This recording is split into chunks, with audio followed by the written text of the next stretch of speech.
Hi అండి, అందరికీ నమస్కారం. Welcome to Amaravati property Bazaar. ఇప్పుడు మీరు చూస్తున్న ఈ మామిడి తోట మనకి ఏపీ రాజధాని అమరావతికి జస్ట్ 15 కిలోమీటర్ల దూరంలోనే ఉంటుందండి.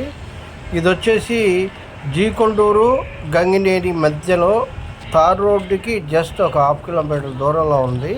కారు అయితే డైరెక్ట్గా తోటలోకి వెళ్తుందండి.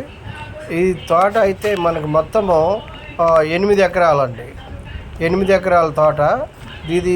ఈ తోటలోనే గ్రీన్ ఫీల్డ్ ఎక్స్ప్రెస్ వే 3 ఎకరాలు పోయింది. మొత్తం 12 ఎకరాల్లో మొత్తం 3 ఎకరాలు పోయిందండి. 7 కానీ 8 కానీ ఇది ఈ ఎకరాలు మాత్రం దీంట్లో సేల్కొంది. ఈ తోటలో మీరు చూస్తుంటే ఈ తోట చాలా మంచి తోటే. ల్యాండ్ కూడా ల్యాండ్ వచ్చేసి రెడ్ సాయిల్ అనమాట.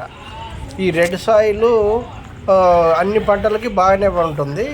ఇంతకుముందు నుంచే మామిడి తోట ఉంది కనుక మామిడి తోట అంటే మనం కంటిన్యూ చేసినా కానీ మంచి ఫలితాలు వస్తాయి. ఇది తోటలో ఇంకోటి ఏంటంటే ఇప్పుడు తక్కువ రేట్ అనమాట.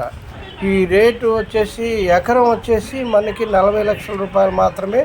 ఇది కూడా నెగోషియబుల్ ఉంది, మాట్లాడుకోవచ్చు.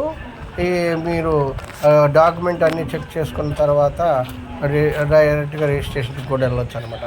ఈ తోట వచ్చేసి అమరావతికి 15 కిలోమీటర్లు, అంటే ఇబ్రహీపట్నం నుంచి మైలవరం వెళ్ళేటప్పుడు జీకొండూరు వస్తుంది. జీకొండూరు నుంచి మనం లెఫ్ట్ సైడ్కి వెళ్తే గంగినేని రోడ్డు వస్తుంది అనమాట. ఈ గంగినేని రోడ్డుకి జీకొండూరుకి మధ్యలో ఉంటుంది ఈ తోట. చాలా మంచి లొకేషన్, ప్రైమ్ లొకేషన్. దీనికి ఓఆర్ఆర్ అవుటర్ రింగ్ రోడ్ వచ్చేసి మనకి ఒక రింగ్ వస్తుంది అక్కడ ఎగ్జిట్, అది గంగినేనిలో వస్తుంది. దానికి ఒక 3 కిలోమీటర్ల దూరంలో ఉంటుంది. గ్రీన్ ఫీల్డ్ ఎక్స్ప్రెస్ వే ఈ తోటలో నుంచి వెళ్తుంది. ఇంకోటి ఏంటంటే మ్యాక్స్ ప్రైమ్ లొకేషన్ అని చెప్తాం అనమాట. ఎందుకనంటే ఇది మామిడి తోటలు అనేది ఇక్కడే ఎక్కువ ఉంటాయి. ఈ మామిడి తోటలు అనేది ఇక్కడే ఎక్కువ ఉంటాయి. ఈ తోటలలో మనకి సాయిల్ కూడా రెడ్ సాయిల్ కనుక తోట క్రాప్ కూడా బాగా వస్తుంది అనమాట. ఇది మొత్తం మనకి 7 కానీ 8 కానీ ఎకరాలు ఇది అయితే సేల్కి వచ్చిందండి. స్క్రీన్ మీద కనిపిస్తున్న నంబర్కి పూర్తి డీటెయిల్ కావాలంటే మాకు కాంటాక్ట్ చేయొచ్చు. Thank you very much.